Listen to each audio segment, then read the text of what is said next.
Jin était un raté moche et ordinaire devenu solitaire après avoir été transféré dans une école pour animaux.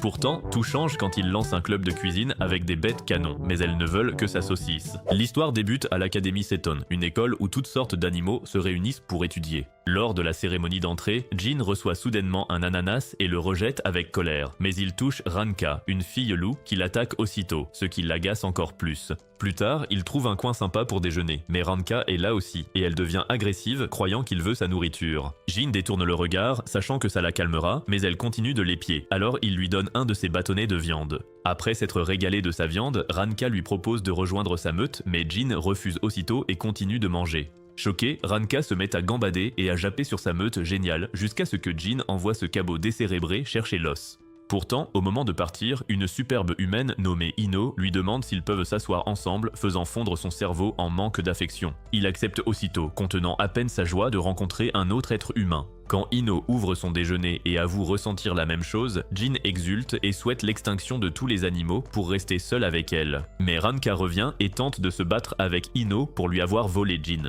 Il tente de s'expliquer, mais Ino s'excuse de l'intrusion et s'enfuit. Alors Jin attrape Ranka par le visage, prêt à l'envoyer au paradis des animés. Elle se dégage et lui rappelle qu'elle est le chef, mais Jin en a marre et dit n'avoir jamais accepté de venir avant de lui dire d'arrêter de japper sur sa meute alors qu'elle est seule. Cela brise le cœur de Ranka, ce qui fait culpabiliser Jin, alors il explique calmement qu'on ne crée pas une meute avec divers animaux. Ranka refuse de le croire et raconte comment un garçon a risqué sa vie pour la sauver d'un groupe d'ours. Puis, les larmes aux yeux, elle dit vouloir une meute d'animaux variés et qu'il n'est plus invité avant de s'enfuir. Plus tard, Jin repense à ses paroles dans son lit, car c'est lui le garçon qui l'a sauvé il y a des années. Cependant, après que les ours l'ont malmené et lui ont cassé des dents, sa haine des animaux est née, et Ranka a empiré les choses en léchant ses plaies de son haleine de loup fétide. Le lendemain, Jin est en classe, détestant sa vie jusqu'à ce que Ino arrive et l'emmène sur un banc dehors. Elle lui parle de son projet de club de cuisine, et alors qu'il plaisante, son extase délirante revient. Mais bien sûr, Ranka arrive pile à temps pour gâcher tout le plaisir. Elle défie encore Ino, mais Jin s'emporte et lui dit de dégager car il ne fera jamais partie de sa meute. Dévasté, Ranka s'éloigne en rampant, ce qui attriste Ino, mais Jin lui dit de ne pas s'en faire. Plus tard, il l'aide à porter le matériel du club quand ils entendent des rires et voient Ranka déguisée en cheval, portant les affaires d'une zèbre nommée Mashima. Alors que les autres se moquent de Ranka, elle trébuche et Mashima décide de la fouetter, mais Ino lui dit d'arrêter et d'aider Ranka comme une amie. Mashima raconte alors comment Ranka l'a supplié de rejoindre le troupeau, acceptant presque de devenir son esclave. Ranka l'admet et dit qu'elle voulait être avec Jin, mais elle comprend qu'il préfère une humaine, alors elle s'est rabattue sur Mashima. En entendant ça, Mashima s'énerve et tente de la battre pour avoir choisi Jin d'abord, mais Jin l'arrête et la fixe avec colère jusqu'à ce qu'elle renvoie Ranka de son noble troupeau. Quand Jin demande pourquoi elle est si fière, les amis de Mashima expliquent qu'être un zèbre fait d'elle un meilleur cheval, digne d'être chef. Cependant, Jin explique que les zèbres sont en fait apparentés aux ânes, pas aux chevaux. Terrifié, Mashima accourt et lui dit d'arrêter de mentir, mais Jin dit qu'il peut le prouver avant de la soulever du sol, exposant ses fesses et sa queue d'âne. Après que des ânes se sont mis à rougir, Mashima, gêné, s'enfuit pour cacher sa honte, tandis que Ranka s'enfuit aussi pour cacher ses larmes à Jin. Plus tard, Ino la retrouve et lui demande si elles peuvent devenir amies, mais 3 ours surgissent. Ranka tente aussitôt de la protéger, mais les ours l'insultent copieusement et s'emparent de Ino. Heureusement, Jin finit par arriver et utilise du gaz poivré pour les neutraliser avant d'être projeté contre un arbre. Alors que les autres ours se lavent le visage, le premier tente d'achever Jin, mais Ranka passe en mode Super Saiyan pour finir balayé comme un insecte. Mais avant que l'ours ne puisse attaquer, il est dévoré par Kuano, un prof dinosaure ayant survécu à l'extinction. Après avoir chassé les ours, Ino s'occupe de Jin, ce qui fait réaliser à Ranka qu'elle est toujours seule, alors elle s'en va, triste. Étonnamment, Jin l'arrête et la remercie de l'avoir sauvée avant de lui demander si elle veut former une meute avec eux. Elle s'excite aussitôt et lui saute dessus avant de l'embrasser et de lui lécher tout le visage. Ino est horrifiée et tente de s'enfuir, mais Ranka lui saute aussi dessus et lui trempe le visage de salive pour l'accueillir dans la meute. Le lendemain, au club de cuisine, Jin dit à Ranka qu'elle doit réussir un test culinaire pour les rejoindre, lui et Ino. Mais dès que Ranka accepte, une fille koala nommée Yukari surgit de nulle part et s'excite aussi pour le test. Naturellement, il demande qui elle est, et après s'être présentée, Jin lui demande pourquoi elle veut rejoindre le club. Parce que les koalas ne mangent que de l'eucalyptus. Yukari est d'accord et dit que sa famille ne mange que ça, malgré ses supplications pour de la vraie nourriture. Jin et Ino pensent alors qu'elle veut juste goûter d'autres plats en rejoignant le club, mais Yukari dit qu'il se trompe. Elle recherche en fait un certain plat qu'elle a mangé autrefois parce qu'elle l'avait adoré. Quand elle a questionné sa mère, elle a failli finir en dîner, alors rejoindre le club est son seul espoir de retrouver ce plat. Après avoir accepté qu'elle passe le test, Yukari passe les minutes suivantes à préparer un truc digne d'un saut à appât. Pourtant, quand elle le sert enfin, ils en prennent une bouchée et tombent amoureux du plat. Cela énerve Jin car il veut être le seul membre du club avec Ino. Pour couronner le tout, Ino lui fait mettre un tablier et l'aide à assister Ranka, qui n'y connaît rien en cuisine. Pendant qu'il prépare le plat de Ranka, Yukari demande à Ino pourquoi Ranka rejoint aussi le club. Après avoir expliqué comment Ranka est devenu leur chef, Yukari la félicite d'être si compréhensive car Ranka veut lui piquer son mec. Elle rappelle à Ino que Jin est le seul autre humain de l'école et dit qu'elle pensait qu'ils étaient en couple. Mais Ino met immédiatement Jin dans la friendzone. Alors qu'ils font en larmes, Ranka tente de le consoler, il s'arrête alors et réalise que Yukari est le vrai problème. Pour qu'elle échoue, il fait croire à Ranka qu'elle peut faire un plat génial si elle y met tout son amour. Le cabot décérébré le croit et commence à préparer un truc capable de déclencher une nouvelle pandémie. Dès qu'elle sert, il tente de filer mais Jin arrête Yukari et dit que quiconque refuse de manger sera disqualifié du groupe. L'instant d'après, Ranka essaie de lui faire avaler une grosse cuillerée de son plat meurtrier. Naturellement, il se débat pendant que Ino filme le plat pour des recherches sur les poisons. D'un autre côté, Yukari en prend une bouchée et reconnaît le plat qu'elle recherchait tant. Mais elle se rappelle aussi qu'elle l'a mangé pour la première fois dans les crottes de sa mère. Elle explique ensuite que les jeunes koalas doivent manger de l'eucalyptus non digéré provenant des joues de leur mère pour obtenir les bactéries nécessaires à sa digestion. Alors que Jin tente de prendre de ses nouvelles, Ranka lui fourre une cuillère dans la bouche et Yukari essaie de faire de même avec Ino. Ranka et Yukari ayant réussi le test, elles deviennent officiellement membres du club. Ino organise donc une réunion pour discuter du besoin de légumes. Comme ils sont tous trop fauchés pour cotiser, elle suggère de demander au club de jardinage, car ils se débarrassent de certains légumes qu'ils ont plantés. Tout le monde accepte et est choqué de voir une fille chat nommée Kurumi parmi eux. Après que Yukari l'a reconnue comme l'idole de l'école ayant remporté Miss Femelle 3 années de suite, Ranka lui demande si elle veut rejoindre le club. Ino lui souhaite également la bienvenue, mais Kurumi décline, affirmant que leur petit club ne l'intéresse pas. Cependant, quand Jin lui dit de dégager, elle prétend qu'elle veut juste les observer et utilise son ronronnement de chat pour faire fondre le cerveau de Yukari et Ino. Après qu'ils ont accepté qu'elle reste, Ranka demande à Jin ce qui vient de se passer, mais il n'en a aucune idée. Bien plus tard, il rencontre le président du club de jardinage, qui leur annonce qu'ils ne peuvent pas avoir de légumes car quelqu'un les vole. Pendant que la bande tente de trouver le coupable, 2 sangliers poursuivent secrètement leur mission de vol. Ensuite, le président du club commence à interroger Ranka comme si elle était la voleuse, ce qui l'énerve au point qu'elle dit à Jin qu'ils peuvent voler les légumes de nuit. Après qu'il l'a interrogée sur la fierté de loup dont elle parle sans cesse, Kurumi utilise soudainement ses pouvoirs pour forcer le président du club à céder.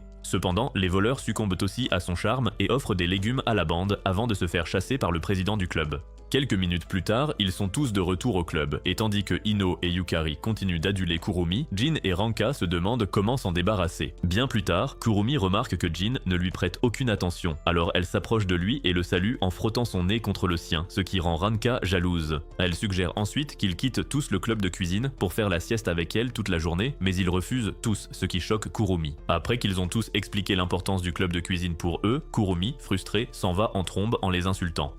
Cependant, alors que Ino s'attriste de perdre un membre, Jin aimerait que les choses restent ainsi pour toujours. Le lendemain à l'école, Ranka emmène Jin voir Miyubi, une fille paresseuse qui mange la mousse de ses cheveux pour le déjeuner. Dès que Ranka annonce qu'elle sera leur nouveau membre, Jin lui dit d'oublier ça et s'apprête à partir. Mais le proviseur Haramoto arrive et leur ordonne de ramener Miyubi à son dortoir, supposant qu'ils sont amis. Jin refuse à nouveau, mais après qu'Haramoto a menacé de le transformer en fossile humain, il accepte pour le regretter aussitôt en réveillant Miyubi, plus lente qu'un escargot. Comme si cela ne suffisait pas, elle s'évanouit d'épuisement. Alors Jin la porte. Arrivé à sa chambre, Jin craint de s'être trompé d'endroit vu l'équipement sportif, mais Ranka explique que Miyubi cherche un sport qui lui plaise. Après lui avoir dit d'oublier l'idée que Miyubi fasse du sport, il explique que les paresseux ne mangent que quelques grammes de feuilles par jour, donc la nourriture du club la rendra malade. Le fait qu'il abandonne Miyubi contrarie Ranka qui commence à la déshabiller en disant qu'elle avait demandé un bain plus tôt. Peu après, Jin lutte contre ses pensées intrusives, mais Ranka réalise qu'elle n'a pas de savon et s'en va en chercher, laissant Jin réaliser que l'eau du bain est dangereuse pour les paresseux. Alors que Miyubi commence à couler, il la sort de l'eau et finit de la laver lui-même.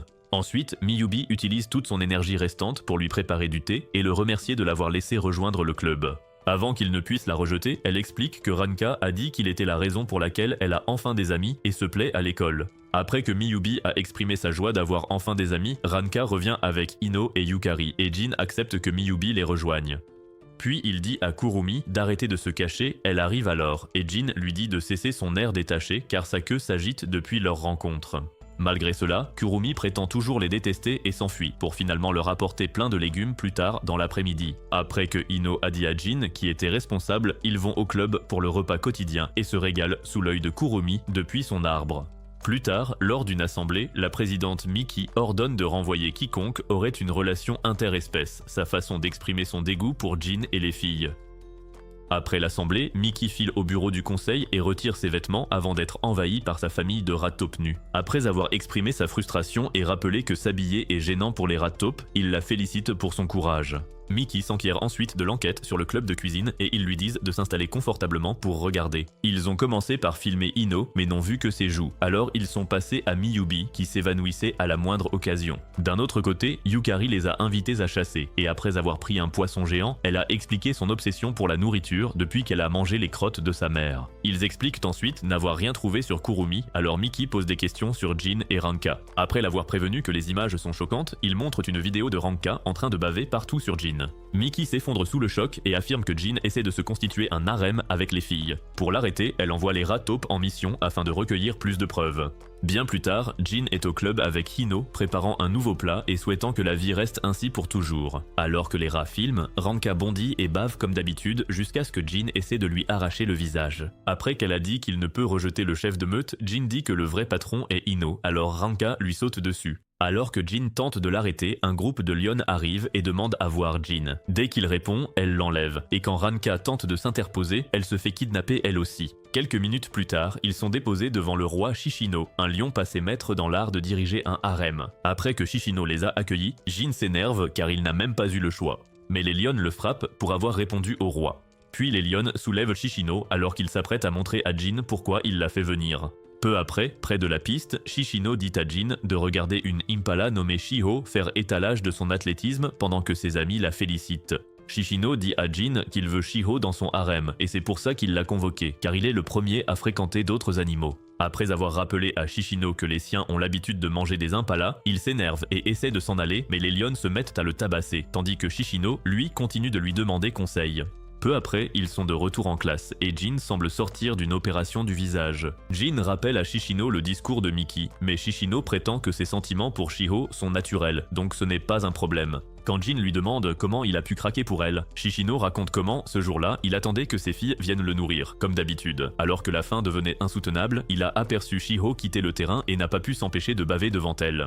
Jin dit qu'il a juste faim, mais Shishino nie vouloir la manger avant de se remettre à baver à sa simple évocation. Quand Ranka dit qu'il doit avouer ses sentiments à Shiho, Shishino dit avoir essayé maintes fois, mais en réalité, ses filles ont surtout kidnappé Shiho. Jin se demande comment il a pu avoir un harem, alors Shishino explique que c'est l'avantage d'être le lion le plus fort. Après que ses filles ont admis être tombées amoureuses de sa crinière, Shishino suit le conseil de Jin de parler à Shiho. Cependant, chaque fois qu'il essaie de le faire, elle est terrifiée et s'enfuit. Après l'avoir effrayé pendant des jours, Shishino retourne dans sa meute et décrit son mal-être avant de fondre en larmes. Cela fait réaliser à Jin qu'il est sérieux au sujet de Shiho. Mais avant qu'il ne puisse faire une suggestion, un autre lion apparaît et défie Shishino pour son harem. Shishino accepte, mais le lion révèle Shiho et menace de croquer ses os s'il fait le moindre mouvement. Alors que Shishino est immobilisé, une bande d'autres lions commence à le frapper. Mais quand l'ambassadeur à la crête menace de manger Shiho, Shishino craque et commence à tabasser ses gars. Puis, il se tourne pour sauver Shiho, mais au lieu d'attaquer, il coupe sa crinière et accepte la perte de son harem.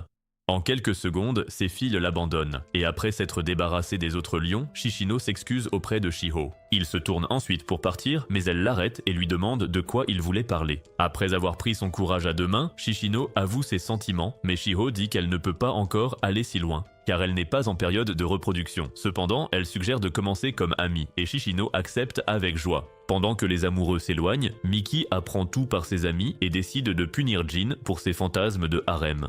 Elle dit aux rats de le convoquer, mais ils reviennent sans lui et explique que Jin les a foudroyés du regard. N'ayant pas le choix, Miki met son uniforme et monte pour se retrouver entourée d'élèves lui demandant où elle était. Après que Miki a réussi à leur échapper, Kurumi apparaît. Alors les rats disent à Miki de filer pendant qu'il se sacrifie. Peu après, Miki entre dans la salle du club, irrité, et déchire ses vêtements avant d'accuser Jin d'avoir créé un harem. Jin nie, mais Shishino arrive pour lui donner des conseils afin d'améliorer son harem. Alors que Miki prend la décision de dissoudre leur club, Ino la supplie de reconsidérer ça et lui explique que les autres filles n'ont rejoint le club que parce qu'elle leur a demandé. Étonnamment, Miki l'écoute attentivement, mais elle insiste sur le fait qu'elle doit renvoyer l'une des filles pour prouver qu'elles n'ont aucune mauvaise intention. À ce moment, Ranka revient avec l'armée de rats et il supplie Miki de changer d'avis. Après que Yukari est arrivé avec Miyubi, Ranka commence à les lécher, ce qui fait réaliser à Yukari qu'ils ne sont pas si mauvais. Cependant, elle promet de continuer à les surveiller avant de partir. Des jours plus tard, l'académie sombre dans le chaos alors que les carnivores se battent pour le trône de Shishino. Après que Jin s'est réjoui que les herbivores soient restés calmes, Ranka s'enthousiasme à l'idée de marcher avec lui, mais il lui dit d'arrêter d'être bizarre. Elle lui rappelle alors qu'ils sont partenaires désormais, ce qui signifie qu'il doit la promener dès qu'elle le souhaite. Mais Jin jette la laisse. Alors qu'elle commence à courir autour de lui, un groupe mystérieux de carnivores les observe depuis les bois. Plus tard, au club, ils discutent des batailles entre carnivores et se demandent pourquoi les profs n'interviennent pas. Ensuite, les filles évoquent les rumeurs sur les combats et le fait que le vainqueur fera ce qu'il veut à l'école. Jin n'est pas d'accord et dit que ce sont des rumeurs, mais Miyubi parle des récentes attaques sur le campus. Pour une raison inconnue, l'agresseur enterre ses victimes dans les murs, et les corps montrent qu'ils se rapprochent. Quand Ranka propose de protéger tout le monde, Jin lui rappelle qu'elle n'a même pas pu battre un seul ours, mais Ranka dit qu'elle s'entraînera jusqu'à être aussi forte que sa sœur aînée. Cela amène Ino à demander d'où elle vient, et après que Ranka a décrit le climat glacial de sa région natale, il demande comment elle survit, alors elle leur explique la biologie des loups. Elle leur raconte aussi comment sa sœur aînée la gardait au chaud avec son pelage. Mais leur relation a mal tourné quand Ranka a décidé de rejoindre Seton et de former une meute avec d'autres animaux. Pendant qu'ils discutent, un loup nommé Kuromori observe depuis le couloir et dit à une autre louve nommée Feril que c'est bien Ranka qui est là. Cependant, Feril devient nerveuse et se demande si Ranka la reconnaîtra. Juste au moment où Kuromori lui dit de ne pas s'en faire, elle entend Jin crier sur Ranka et défonce la porte de colère. Après que tous les loups les ont encerclés, Jin manque de se pisser dessus, mais Feril attrape Ranka comme une poupée et commence à la lécher. Alors que les sœurs se retrouvent, Yukari demande pourquoi la tête de Feril touche presque le plafond, et Jin lui rappelle que Feril a toujours protégé Ranka du froid. Cela explique sa croissance inhabituelle, car les animaux des régions froides s'adaptent en devenant plus grands. En entendant cela, Feril s'émeut et dit que c'est la première fois que quelqu'un la valorise pour sa taille. Cependant, après qu'elle a remercié Jin, les filles restent inquiètes car Feril est venue avec une armée, ce qui signifie qu'elle est sûrement derrière les attaques et vise le trône de Shishino. Heureusement, Feril dit qu'elle est seulement venue ramener Ranka chez elle, car un loup ne doit pas rester sans sa meute. Après avoir refusé, Ranka dit qu'elle a déjà formé une meute avec Jin, et qu'ils ont même échangé des vœux de mariage. Feril perd immédiatement son sang-froid et attrape Jin, prête à le déchiqueter, mais Ranka la supplie d'arrêter, lui faisant réaliser l'importance de Jin pour elle. Cependant, au lieu de le relâcher, Feril décide de faire de lui aussi un membre de la meute. Mais juste avant qu'elle n'embrasse Jin, Ranka la défie, ce qui énerve encore plus Feril. Elle lâche Jin et rappelle à Ranka qu'elle ne peut pas s'opposer au chef de meute, mais Ranka dit qu'elle la détestera à jamais si elle essaie de prendre Jin. Ces mots brisent le cœur de Feril et la laissent traumatisée, alors Kuromori ordonne aux autres loups de battre en retraite avec elle. Le lendemain, Shishino contemple les dégâts causés par sa quête du grand amour quand Shiho arrive et l'isole pour lui dire qu'ils ne peuvent plus se voir car elle veut se consacrer à son club. Après son départ, Shishino a le cœur brisé pendant qu'un ours quelconque se fait encastrer dans le mur par Feril et ses loups.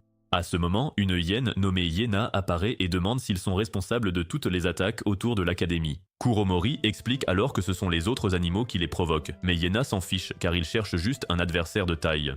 Cependant, avant qu'il ne puisse attaquer, Feril entend Ranka s'amuser avec Jin, alors ils s'enfuient tous pour se cacher. Cela rend Yena curieux, alors il observe en secret Jin dire à Ranka d'arrêter de lui lécher le visage tous les matins. L'instant d'après, ils sont entourés de lions qui décident de les battre tous les deux, puisqu'ils sont les seuls à avoir réussi à chasser Feril et sa meute. Jin essaie d'expliquer ce qui s'est réellement passé, mais il refuse d'écouter. Cependant, alors qu'il tente d'attaquer, Yena assomme le premier lion et rétame toute sa bande sous les yeux de hyène femelle en admiration devant son charme. Après avoir dit aux dames de se taire, Yena s'approche de Jin et lui demande pourquoi il se cache toujours derrière des femmes au lieu de se battre en homme, mais Jin dit qu'il est aussi une fille. En entendant cela, les hyènes femelles craignent que Jin ne se fasse déchiqueter, mais il insiste sur le fait que Yena est une nana car les hyènes mâles sont totalement différents. Après être parti en trombe, Yena se rend au club de cuisine et commence à renifler Ino jusqu'à ce que Jin arrive et lui dise de retourner voir sa meute de hyènes délirantes. Yena refuse et dit qu'il doit prouver sa masculinité à Jin, mais Jin le traite comme un spectacle ennuyeux. Frustrée, Yena écrase une tomate pour montrer sa force, mais Yukari fait de même avec une pastèque, ce qui calme aussitôt Yena. Cependant, il commence à se moquer de Jin car il agit comme une femme au foyer. Après qu'il a mâché un gros os comme un chewing-gum, Jin dit que ça ne veut rien dire car les hyènes femelles peuvent faire pareil. Cela rend Yena furieux, alors il décide de tout donner pendant que les rats taupes les filment en secret et retournent au bureau du conseil pour prévenir Miki. Après les avoir écoutés, elle décide que Jin et ses filles doivent être protégés même s'ils sont tous bizarres. Puis elle demande la vidéo et elle est choquée quand il montre des images en direct de Jin essayant d'empêcher Yena de baisser son pantalon. Alors que le cerveau de Miki commence à bugger sous le choc, Jin dit à Yena d'arrêter, mais il refuse et insiste sur le fait que c'est le seul moyen de prouver sa masculinité. Puis il se rappelle comment il était toujours harcelé pour son apparence et rentrait chez lui en pleurant. Son père disait alors que son visage ressemblait à celui de sa mère, qui était assez forte pour vaincre un lion à elle seule. C'est pourquoi Yena est devenue si obsédée par l'idée de prouver qu'il est un homme à tous ceux qui ont douté de lui. Après avoir écouté tout ça, Jin dit que ça ne sert à rien d'exposer sa banane, car même les hyènes femelles en ont. Yena se fige sous le choc, alors Jin explique ensuite que bien que les hyènes femelles ne puissent pas utiliser leur engin pour craquer, elles en ont de très similaires à ceux des mâles. Yena se rappelle alors chaque conversation qu'elle a eue avec des hyènes femelles, et réalise qu'elle est en fait une fille. Après que Ino l'a assuré qu'être stupide n'a rien de gênant, elle s'enfuit. Mais Jin dit qu'elle est assez forte pour s'occuper d'elle-même alors que Ranka recommence à l'embêter. Feryl admet que leur meute est vraiment sympa, mais elle est toujours furieuse que Jin fasse rougir sa petite sœur. Après que Yukari a repéré sa cachette évidente, Ranka s'énerve et lui dit de partir.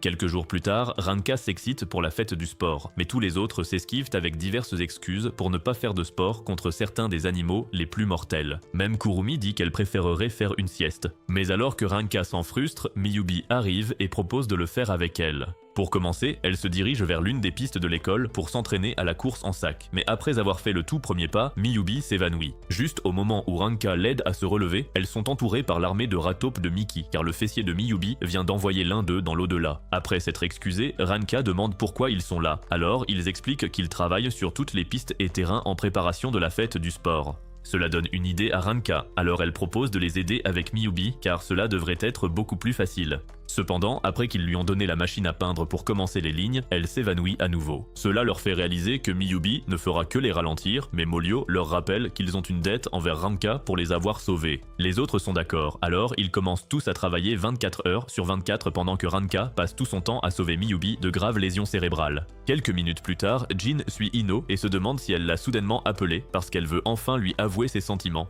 Cependant, elle l'emmène sur les pistes pour regarder Ranka réussir enfin à faire tenir Miyubi jusqu'au bout de la ligne. Après qu'elle est tombée, les taupes finissent aussi leur travail, alors Ranka s'excuse d'avoir rendu les choses difficiles. Étonnamment, les taupes disent qu'elles ont en fait adoré regarder Miyubi refuser d'abandonner. Puis Molyo lui souhaite bonne chance pour la fête du sport, tandis que Jin réalise qu'ils ne peuvent pas laisser Ranka et Miyubi concourir seuls. Quelques jours plus tard, ils se retrouvent tous pour les compétitions et sont surpris de voir Mashima arriver. Comme toujours, elle commence à critiquer Ranka jusqu'à ce que Jin lui rappelle qu'elle est maintenant une solitaire qui suit des ânes bizarres. Dévastée, Mashima prétend que son nouveau groupe est le meilleur car elle maîtrise un jeu de cartes d'âne sans intérêt. Elle promet aussi de les battre au concours, mais les filles expliquent que c'est impossible car il faut une équipe de 5. Après que Mashima s'est enfui, gênée, Miyubi accourt vers eux, mais tous s'étonnent de la voir soudainement si agile. Miyubi dit n'en avoir aucune idée, alors Ranka dit que c'est sûrement dû à tout l'entraînement qu'elles ont fait. L'instant d'après, Miyubi s'évanouit. On l'emmène à l'infirmerie où Kwano explique que l'entraînement lui a donné de la fièvre, ce qui a accéléré son rythme cardiaque au point de pouvoir courir. Lorsqu'il lui dit de se reposer le reste de la journée, Miyubi refuse et veut concourir, mais Ranka l'arrête et lui explique qu'il est crucial qu'elle récupère. Bien plus tard, Miki annonce le début des épreuves, et pour commencer, Ranka se rend sur la piste pour la course à pied. Jin craint qu'elle ne fasse pas le poids face au guépard et au cheval, mais dès le signal, Ranka parvient à les suivre. Cependant, ils glissent soudain sur des pots de bananes et un chimpanzé nommé Pan leur vole la victoire. Avec l'aide des autres chimpanzés de son club, elle continue de dominer chaque épreuve et obtient un score incroyablement élevé. Quelques minutes plus tard, Jin essaie de déjeuner avec les filles, mais Kurumi surgit et vole toute la nourriture. Après l'avoir réprimandée, Jin aperçoit Ranka qui boude toute seule, alors il s'approche d'elle et lui dit de se remonter le moral. Ranka refuse et lui rappelle qu'ils n'ont pas marqué un seul point. Pour couronner le tout, Pan et son équipe de chimpanzés odieux commencent à se moquer d'eux. Alors Jin s'énerve et dit à Ranka de se reprendre. Après qu'il lui a dit de ne pas abandonner et lui a rappelé qu'elle est le chef de meute, Ranka retrouve sa motivation. Quelques minutes plus tard, la deuxième course est annoncée et Mashima finit par distribuer des cartes aux vrais athlètes pendant que ses amis Anne jacassent sur leur amour pour leur équipe inutile. C'est alors que Jin arrive et leur dit de rejoindre l'équipe pour pouvoir participer. Cependant, les ânes le regrettent alors qu'ils se traînent en haut d'une montagne enneigée. Alors qu'ils sont sur le point d'abandonner, Jin explique comment l'empereur Napoléon a vaincu ses ennemis en utilisant un âne pour franchir les terrains montagneux escarpés. En entendant cela, les ânes s'activent et dépassent les chimpanzés tricheurs, assurant ainsi la première victoire de l'équipe. Ensuite, Jin dit à Yukari de se concentrer pour le bras de fer, car elle affronte un gorille massif. Dès le signal, la boule de poils bruyante commence à se vanter d'être la plus forte du règne animal jusqu'à ce que Yukari fracasse la table avec son bras. En voyant cela, les chimpanzés s'inquiètent et Pan convient qu'ils ne peuvent plus continuer à les sous-estimer. Quelques minutes plus tard, les filles sont à la piscine et s'inquiètent car Ino doit nager une longue distance pour assurer la victoire. Après leur avoir dit qu'elle était dans l'équipe de natation de son ancienne école, Ino dit qu'elle doit le faire car Jin frôle la mort en traversant un désert avec d'autres animaux. Cependant, après qu'elle a mis un maillot de bain sexy, les chimpanzés lui tendent un piège avec un mélange spécial qui l'assomme. Quelques minutes plus tard, Jin est emmenée à l'infirmerie et s'étonne d'y voir aussi Ino. Mais il sait aussi qu'elle est simplement plongée dans un sommeil profond. Après que Kwano leur a montré la serviette qu'ils ont trouvée, Yukari la renifle et comprend que c'était intentionnel. Jin sait déjà que ce sont les chimpanzés, mais il leur faut un remplaçant pour Ino au plus vite. Après que Yukari s'est endormie, Miyubi arrive et dit qu'elle peut le faire juste avant de s'évanouir. Kwano convient alors qu'elle se sent beaucoup mieux, mais Jin reste sceptique. Peu après, tous les animaux participants se mettent à l'eau et tous les élèves sont choqués de voir Jin porter Miyubi jusqu'à l'eau également. Cependant, quand la course commence, elle parvient à rester à flot, à la surprise générale. Même Pan le remarque, mais elle s'élance alors avec un bateau et tente de noyer Miyubi. Jin tente aussitôt de l'aider, mais elle se relève seule et poursuit sa route. En quelques secondes, tous les élèves l'acclament et Jin décide de lui faire confiance jusqu'à l'arrivée. Après que Ranka l'a sortie de là, elle s'évanouit, alors Ranka repart finir la dernière étape de la course. Alors qu'elle fonce dans la jungle, Pan la voit et tente de l'électrocuter, mais Ranka mord le taser et menace de la couper en deux si elle s'en prend encore à l'équipe. Pan hors d'état de nuire, Ranka fonce vers la ligne d'arrivée et assure la victoire de son équipe. Après avoir reçu leur trophée, Ranka est ravie car tout le monde les reconnaîtra enfin comme une meute. Puis les frères Zan de Mashima lui disent que Jin et les filles leur prêtent le local du club pour les remercier, ce qui émeut Mashima. Des semaines plus tard, tous les élèves se réunissent à l'entrée pour fêter l'arrivée d'une nouvelle élève. Quelques jours plus tôt, ils ont tous tiré au sort les tâches à accomplir pour préparer sa venue. Alors que d'autres ont eu la déco, Ranka s'est retrouvée avec la construction d'une source thermale. Cependant, c'est Jin qui a fini par faire tout le travail tout seul. De retour au présent, ils l'acclament tous alors qu'une jolie panda nommée Mei Mei sort de sa limousine. Peu après, elle est chez le proviseur et après les présentations, son manager, Fung Fung, explique qu'ils observeront l'académie pendant 2 jours avant de décider du transfert. Le proviseur Amano accepte et offre des feuilles de bambou à Mei Mei, mais elle hurle car ce n'est pas la variété précise qu'elle veut. Alors qu'elle menace de partir, Fung Fung leur dit de dépenser tout le budget de l'école pour faire livrer les feuilles qu'elle veut immédiatement. Plus tard, Miki se présente à Mei Mei et lui propose de visiter l'académie, mais Mei Mei exige d'abord qu'elle fasse quelque chose de drôle. Confuse, Miki hésite et Mei Mei décide aussitôt de s'en aller. Alors Fung Fung la supplie de faire une sorte de spectacle. Miki demande alors l'aide de sa famille de rat taupe et après avoir discuté, il recouvre son corps et déchire ses vêtements. Malheureusement, seul Fung Fung regarde car Mei Mei est déjà partie explorer l'académie de son côté. Peu après, Shishino espionne Shiho en rêvant d'elle, jusqu'à ce que Mei Mei le frappe avec des ciseaux, ravi de voir un lion en vrai pour la première fois. Après avoir nié suivre Shiho, il se ravise sur sa coupe de cheveux, car Shiho ne lui accorde aucune attention. Mei Mei n'entend que le début et lui coupe les cheveux avant de s'enfuir.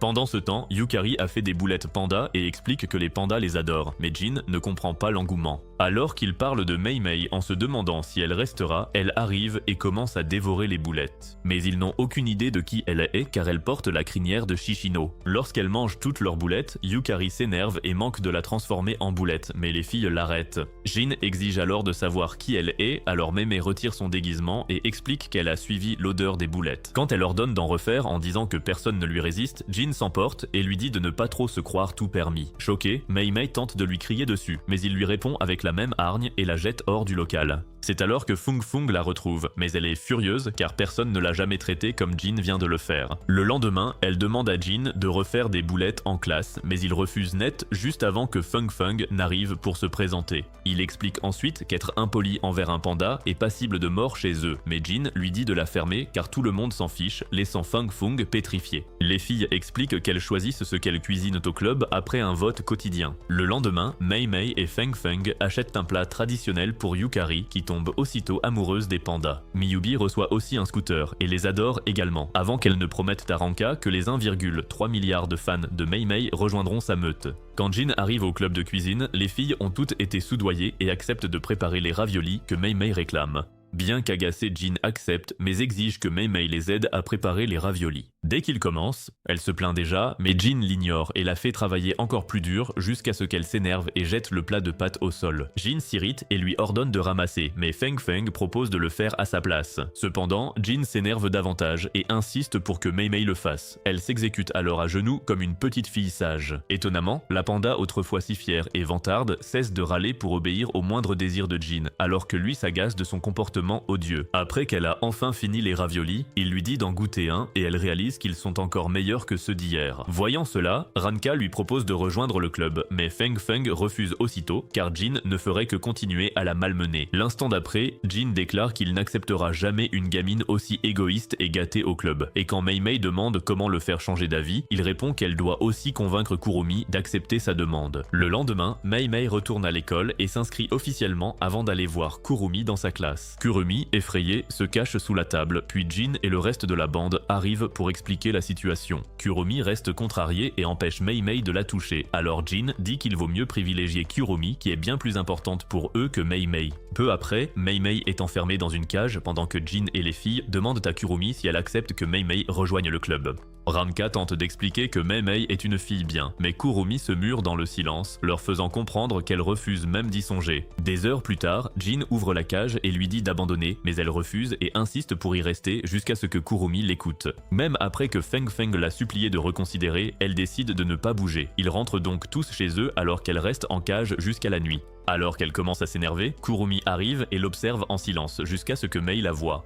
Mei remarque ses yeux verts et admet qu'ils sont magnifiques. Mais Kurumi l'ignore toujours, alors Mei Mei avoue avoir été une enfant gâtée toute sa vie, mais être avec Jin et les autres filles lui a fait réaliser qu'elle peut vivre de bons moments avec elle. Elle veut donc l'approbation de Kurumi à tout prix. En entendant cela, Kurumi se rappelle le rêve de Ranka d'unir toutes les espèces animales, alors elle sourit et s'enfuit. Le lendemain matin, Mei Mei se réveille et est surprise de voir une couverture et l'un des rats de Mickey juste à côté d'elle. Après qu'il s'est enfui de peur, Jin et le reste de la bande arrivent, et elle leur dit que Kurumi l'a enfin accepté. Elle dit ensuite que le rat en était la preuve, mais ils pensent tous qu'elle a perdu la tête après avoir passé la nuit seule. Après que Jin a ouvert la cage, elle insiste encore et encore que Kurumi l'a accepté. Et là, Kurumi apparaît, la renifle, se frotte contre sa chemise, puis s'en va sans dire un mot. Mei Mei est super surprise de ce qui vient de se passer. Jin lui explique alors que c'est la façon de Kurumi de donner son approbation et de montrer son affection. Ceci étant fait, Ranka dit à Mei Mei de venir la lécher partout pour prouver qu'elle est un nouveau membre, mais Mei Mei le fait à Jin à la place.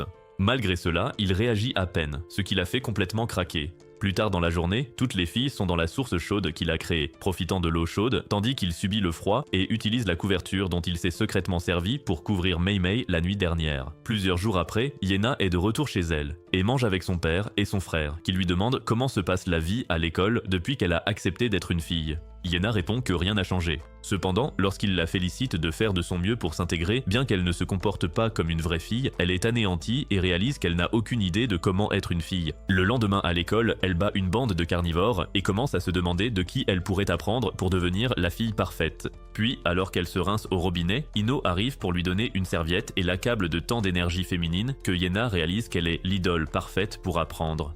Plus tard, ce matin-là, Feril attend secrètement près des buissons pendant que Ranka saute sur Jin, comme d'habitude, pour lui lécher le visage. Quand Kuromori demande pourquoi elle ne va pas simplement parler à sa sœur, Feril lui rappelle que Ranka la chassera si elle découvre qu'il rôde toujours sur le campus pour la surveiller. À ce moment-là, une fille ratelle nommée Tel arrive et les supplie de la laisser rejoindre la meute pour pouvoir les servir en guise de remerciement pour l'avoir sauvée d'un ours sauvage. Après que Feril l'a rejetée, Kuromori explique qu'ils ne peuvent pas la laisser rejoindre la meute car elle n'est manifestement pas un loup. Mais Tel montre alors Yena du doigt et demande pourquoi ils l'ont laissée seule. Après s'être approchée pour lui demander ce qu'elle fait, Yena explique qu'elle observe Ino pour apprendre à être une vraie femme. Cela rend les loups perplexes car ils ne se souviennent que du moment où elle était obsédée par l'idée d'être un garçon.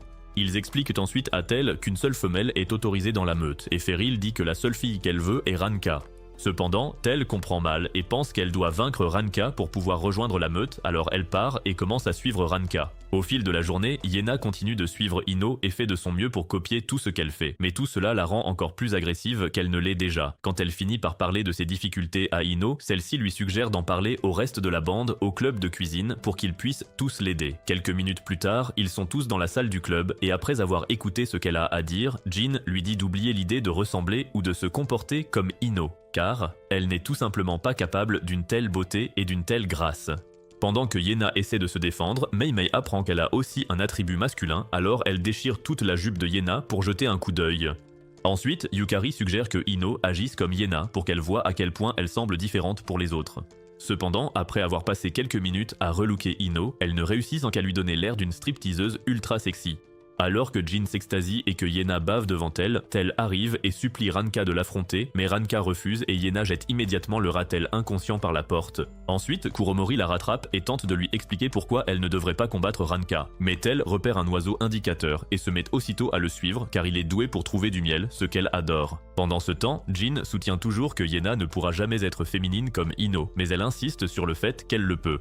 Les jours suivants, les filles s'efforcent ensemble de la relooker et continuent de lui apprendre tout sur la féminité jusqu'à ce qu'elle commence enfin à agir comme une fille. Quand elle a enfin le temps de rentrer chez elle voir ses parents, ils sont aussi surpris de voir son changement de comportement et perdent la tête quand elle explique comment elle est devenue amie avec Ino. Puis, à son retour à l'école, Jin et les filles admettent qu'elle a enfin l'air d'une vraie fille. Cependant, après que Ino a fêté ça avec elle, Yena leur dit d'attendre car la phase finale de sa digestion est sur le point de se produire.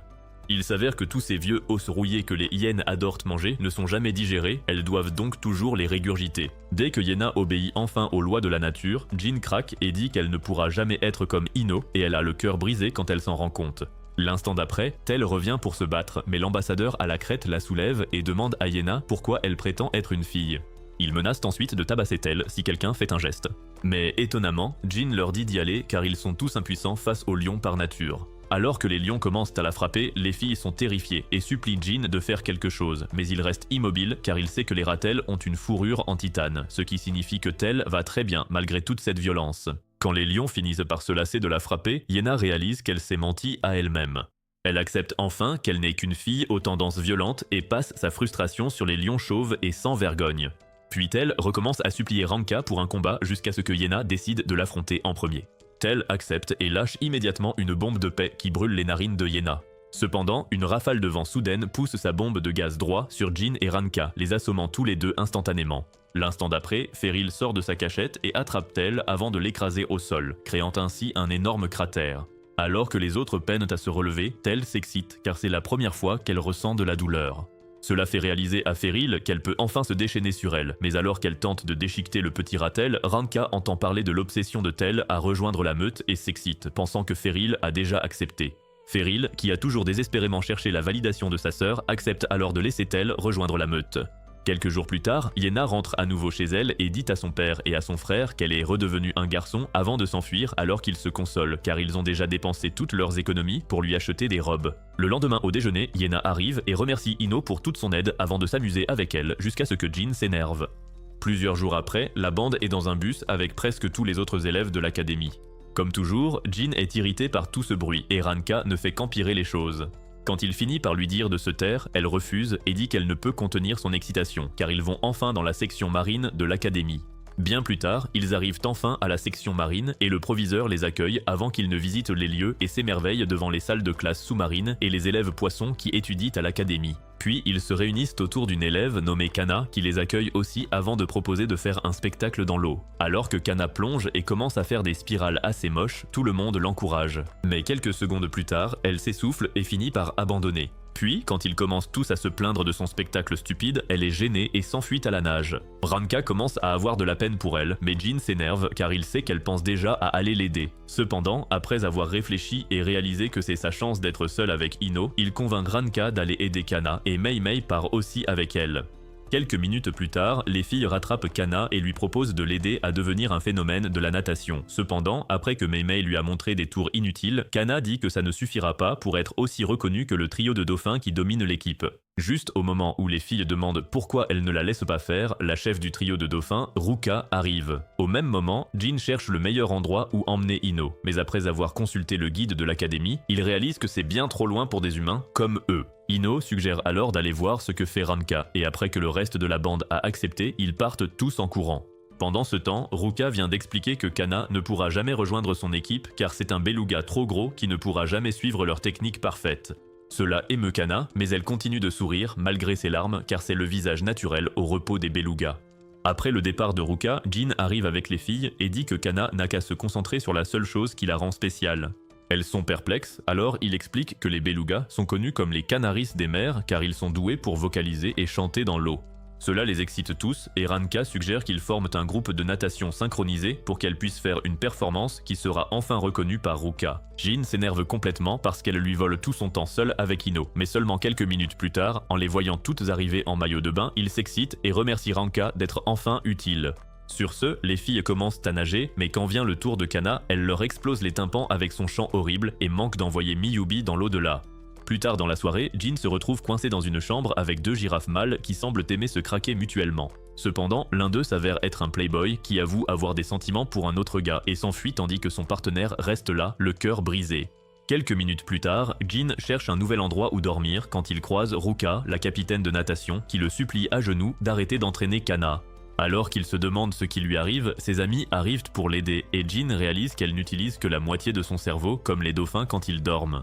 Ruka explique ensuite que même s'il aide Kana à chanter, elle ne pourra jamais nager avec elle car dauphins et belugas ne sont pas faits pour la natation synchronisée. Après avoir avoué qu'elle n'aime pas toujours devoir rejeter Kana et qu'elle souhaite que cette dernière abandonne d'elle-même, Ruka se rendort et se réveille avec la seconde moitié de son cerveau, ce qui la transforme en une détestable haineuse. La nuit suivante, Jin est au bain des hommes. Il se détend et accepte le fait que Kana soit une cause perdue. Mais alors la girafe Playboy de tout à l'heure s'approche de lui et commence à lui confesser ses sentiments. Après que sa petite sœur a expliqué son obsession pour Jin, le protagoniste terrifié s'enfuit en courant pour éviter ce monstre. Puis il se change et se rend à l'arène d'entraînement où il voit Ranka avec Kana et réalise qu'elles se sont entraînées tout ce temps. Alors qu'il s'énerve, il entend Kana admettre qu'elle se sent toujours nulle et pense que tout cela est une perte de temps. Après lui avoir montré que sa voix peut lui apporter la reconnaissance, Ranka explique comment Jin a réuni tout leur club malgré leurs différences. Alors qu'elle continue de l'encenser, Jin intervient et arrête Ranka, puis dit à Kana qu'elle ne pourra jamais briller sans utiliser son melon. C'est une cavité spéciale dans la tête des belugas qui leur permet de canaliser leur voix à travers des sons mélodiques. Cela excite à nouveau Ranka, alors elle propose d'aider Kana à s'entraîner, et après un petit discours d'encouragement, elle s'excite aussi. Plusieurs jours plus tard, c'est enfin l'heure du spectacle de natation, car c'est le dernier jour de la retraite. Après quelques représentations, Ranka mène l'équipe pour leur spectacle de natation synchronisé, et pendant que tout le monde les encourage, Ruka et ses filles rient car elles savent que ce n'est pas suffisant pour voler la vedette. Cependant, alors qu'elles tentent de partir, Kana apparaît enfin et ravit tous les cœurs présents avec son chant magnifique. Ruka est également choquée mais refuse toujours d'accepter que Kana soit assez douée. Cependant, alors qu'elle se retourne pour partir, le chant de Kana active la seconde moitié de son cerveau. Après de nombreux va-et-vient, Ruka fusionne avec sa seconde moitié et rejoint Kana dans l'océan pour livrer une performance électrisante qui stupéfie tout l'auditoire. Comme si cela ne suffisait pas, les autres filles de l'équipe de natation sautent aussi et admettent qu'elles n'ont pas pu s'en empêcher après avoir entendu le chant magnifique de Kana. Ensuite, Ruka reconnaît son talent et lui demande de rejoindre le club afin qu'elles puissent réaliser ensemble d'autres performances magnifiques. Plus tard dans la soirée, Kana retrouve Jin et les filles pour les remercier de toute leur aide car elles partiront bientôt. Après que Ranka lui a dit de venir sur leur campus un jour pour goûter leur nourriture, elle demande à Jin s'il aimerait revenir et il répond immédiatement non. Puis il se dirige vers la plage pour enfin avouer ses sentiments à Ino. Mais juste au moment où il va se confesser, la girafe pleine de peps revient et Jin repart en courant. Plusieurs jours plus tard, Jin s'apprête à porter Miyubi jusqu'à la salle du club, car elle est trop lente pour y aller seule. Mais alors, les autres filles lui sautent aussi sur le dos, alors il les jette toutes au sol et leur dit de s'occuper de Miyubi elle-même. Après son départ, Mei Mei remarque qu'une fille bizarre nommée Manako la fixe, alors elle court la secouer puis lui demande si elle est fan. L'instant d'après, Manako se frappe violemment la tête contre un mur jusqu'à ce qu'elle s'évanouisse. Bien plus tard, dans la salle du club, Jin l'apprend et dit à Mei Mei que c'est évidemment arrivé parce que sa personnalité est trop forte pour un humain normal. De plus, il explique que Manako est en fait un tarsier et que son espèce a tendance à se suicider dès qu'elle est stressée. Ensuite, pendant un cours de sport, Mei Mei regarde depuis la ligne de touche alors que tous les autres joueurs sont affectés par sa présence.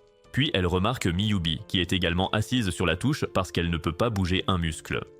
Après qu'elle a admis qu'elle aimerait courir avec quelqu'un un jour, Mei Mei décide de réaliser ce rêve et commence à la traîner sur le sol jusqu'à ce qu'elle remarque que Manako la fixe à nouveau. Elle essaie une fois de plus de parler, mais Manako est dépassée et s'évanouit encore une fois. Miyubi explique alors que Manako était probablement trop excitée pour répondre correctement, alors Mei Mei devient obsédée par l'idée d'en faire une amie juste pour prouver à Jin que sa personnalité n'est pas si folle. Après plusieurs jours à chercher des moyens de se rapprocher de Manako, Mei Mei et Miyubi l'emmènent à la salle du club pour rencontrer le reste du groupe. Quand Ranka essaie de lui parler à nouveau, elle est dépassée, alors les filles expliquent qu'il ne faut jamais la regarder dans les yeux et toujours y aller doucement pour qu'elle ne s'évanouisse pas. Alors que Jin s'énerve et demande pourquoi ils l'ont fait venir, Ino et les autres accueillent Manako avec joie et disent des choses gentilles sur elle jusqu'à ce qu'elle reprenne des forces pour se relever et les remercier de leur accueil chaleureux. Pendant que tout cela se passe, Shishino est sur un banc avec Shiho qui remarque qu'un typhon effrayant arrive. Il suggère de rentrer, mais elle se rapproche et dit qu'une tempête se prépare aussi dans sa jupe. Il est choqué par cela, alors elle se retire et tente de s'excuser, mais il l'attrape par le bras et l'emmène vers un buisson isolé pour en finir le plus vite possible. Il explique même que les lions ne sont pas longs, elle n'a donc pas à s'inquiéter, mais elle l'arrête et dit qu'il doit d'abord rencontrer ses parents. Pendant ce temps, Miki est dans son bureau souterrain en train de réfléchir, tandis que ses rataupes suggèrent de monter, car le typhon pourrait inonder leur cachette. Juste au moment où elle se demande si elle n'est plus apte à devenir présidente, la pièce est inondée par l'eau alors qu'un typhon s'abat sur eux. Peu après, tous les élèves apprennent qu'ils devront partager leur chambre, car tous les dortoirs souterrains ont été inondés. Alors qu'ils sortent tous de classe, Jin devient furieux parce qu'il ne veut partager sa chambre avec aucune de ses boules de poils puantes. Après que Ino a trouvé ses nouvelles colocataires et s'est arrangé avec elle, Jin monte dans sa chambre et est surpris d'y voir Miki et son armée de rat-taupes. Elle explique ensuite la nouvelle situation et lui demande s'il a déjà envisagé de devenir président du conseil. Il prend alors un moment pour réfléchir et réalise que devenir président du conseil signifie qu'il peut enfin créer une utopie où seuls lui et Ino auront tout le campus pour eux, tandis que les animaux comme Ranka seront forcés de vivre dans les bois. Après que Miki a interrompu son délire en le traitant de fou pour avoir pensé à ça, il lui dit de garder ses conseils pour quand elle saura garder ses vêtements. Miki prend aussi un moment pour réfléchir et réalise qu'elle n'essaie pas de voir les choses de son point de vue, alors elle se rhabille à contre-cœur. L'instant d'après, Jin entend du remue-ménage dehors. Il ouvre la porte et trouve une file interminable d'étudiants attendant de parler à Miki. Naturellement, il s'énerve et leur dit à tous de dégager, mais Miki réalise qu'ils ont encore besoin d'elle, alors elle transforme sa chambre en nouveau bureau du conseil et passe les heures suivantes à parler à chacun d'eux. Puis elle s'excuse auprès de Jin de prendre toute sa place et dit qu'elle ne comprend pas pourquoi tous les étudiants ont encore besoin d'elle alors qu'elle a du mal à accepter les relations interespèces. Jin lui dit alors de se regarder dans un miroir, car elle est la première à pratiquer les relations interespèces en s'occupant constamment de chaque étudiant, quel que soit son type d'animal. Cela pousse Miki à s'accepter, mais alors qu'elle recommence à arracher ses vêtements, Jin panique et essaie désespérément de la couvrir jusqu'à ce que Ranka et les autres filles arrivent. Quelques minutes plus tard, elles sont dans la chambre d'une des filles et après avoir dit à Miki de se mettre à l'aise, elles demandent si elles peuvent aussi se déshabiller avec elle. Elles acceptent toutes et retirent les caches, mais après avoir regardé les énormes poitrines autour d'elle, Mei Mei réalise à quel point elle est petite et s'accroche à Ranka pour cacher sa poitrine plate. Le lendemain, une mystérieuse fille sauvage nommée Anne arrive à l'académie cherchant désespérément un humain. Après une brève rencontre avec Amano et Kwano, Anne reçoit la permission d'observer les élèves de l'école et entend aussi parler du club de cuisine où elle peut trouver Jin et Ino si elle veut rencontrer d'autres humains. Alors qu'elle commence à marcher dans les couloirs, elle aperçoit Jin portant Ranka et fuyant pour leur vie alors qu'une armée de chiens et de loups les poursuit et supplie Ranka de sortir avec eux. Elle sort alors une lance de l'époque des cavernes pour empêcher ces boules de poils décérébrées d'attaquer.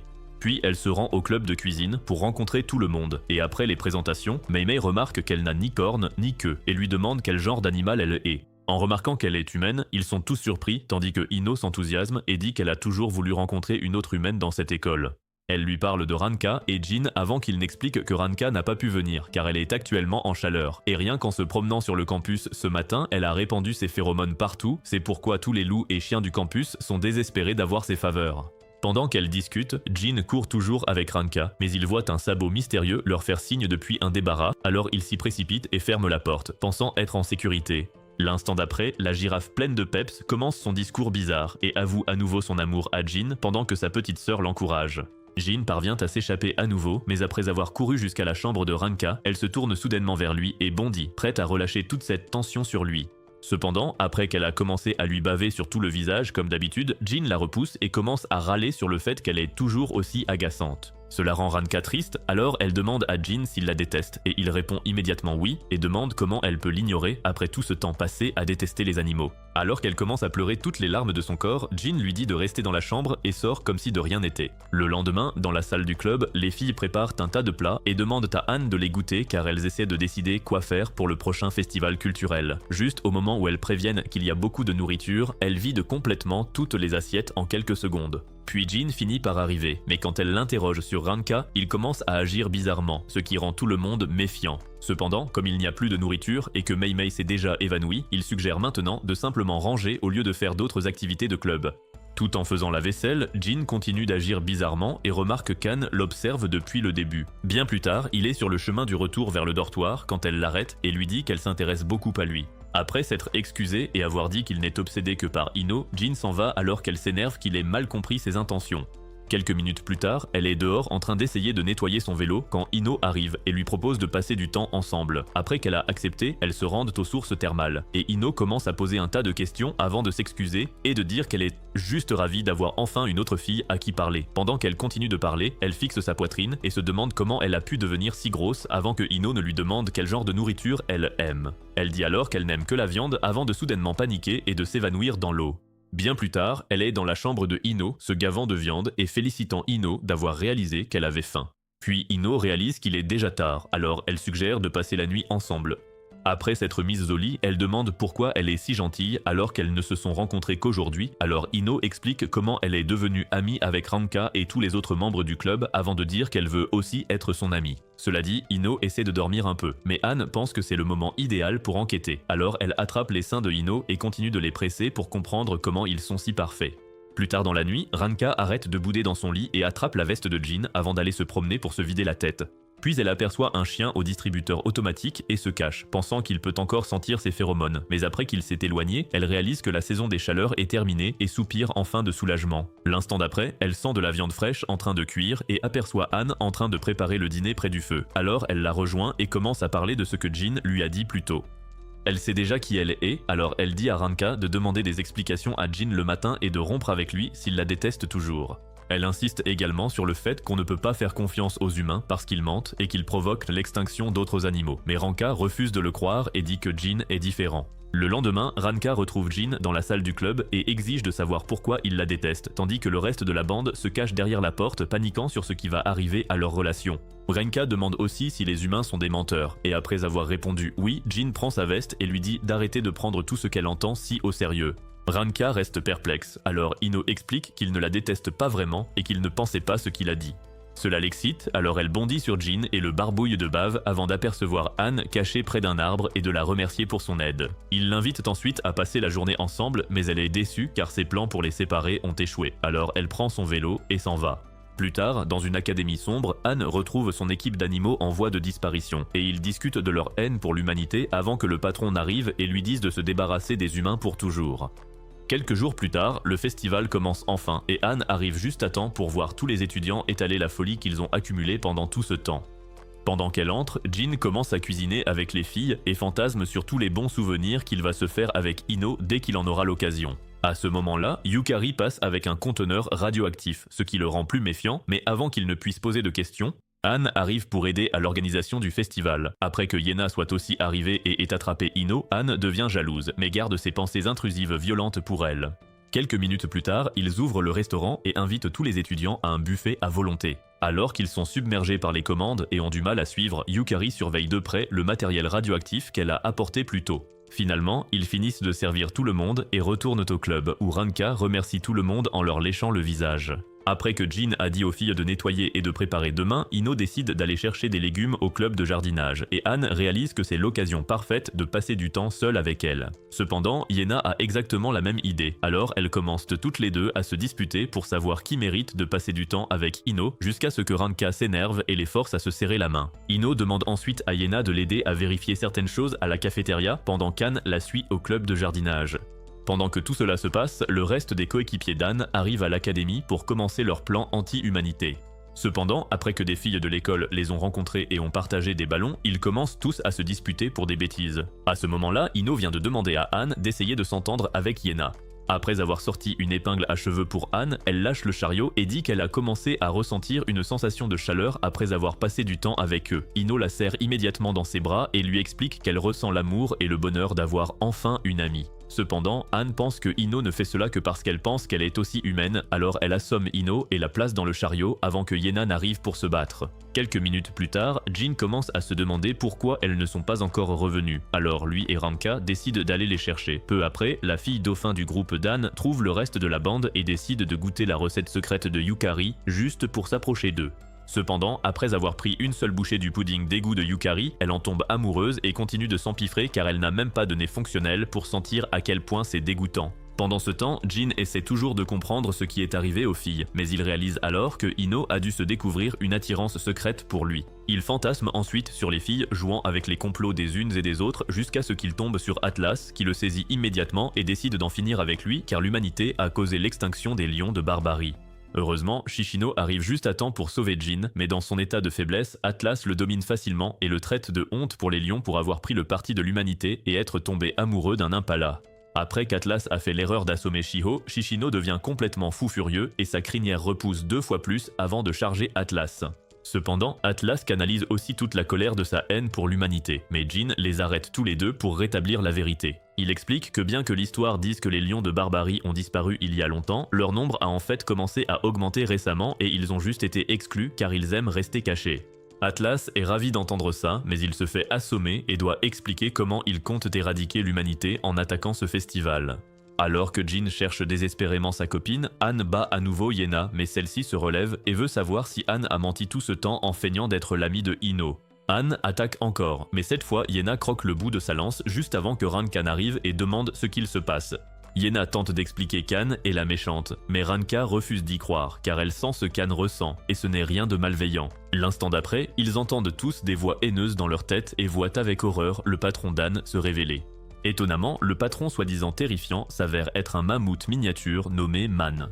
Après l'arrivée de Jin et des autres, il regarde Anne de plus près et réalise sa bêtise, car il n'avait jamais remarqué qu'elle était une néandertalienne. Cependant, alors qu'il se focalise sur Anne et Ino, toujours inconscientes, Man s'énerve et leur hurle dessus pour l'avoir ignorée. Elle s'approche et Shishino lui dit de se calmer, car elle ne devrait pas faire tout ça en étant si petite. L'instant d'après, Man le soulève comme une plume et le balance avant de faire de même avec les autres, criant fièrement qu'elle va concrétiser le plan d'extinction humaine. En entendant cela, Ranka saute devant Jin et défie Man en duel, mais celle-ci refuse. Jin prend alors des billes de Shiho et les répand au sol, car les mammouths, comme les éléphants, détestent avoir des objets coincés sous leurs pattes. Alors qu'elle tente désespérément de s'en débarrasser, Jin lui dit d'accepter ses conditions, car il en a encore plein d'autres. Après qu'elle a accepté, le ring est installé pendant que les deux équipes se préparent dans des tentes séparées. En se préparant, Man continue de pester sur l'humanité qui a causé l'extinction de son peuple et combien elle les hait, ce qui rappelle à Anne leur première discussion à l'école. Man l'a fixée pendant des heures, et quand elle a enfin pu faire une pause sur le toit de l'école, Man est venu parler de leur haine commune pour l'humanité, et c'est ainsi que leur équipe est née.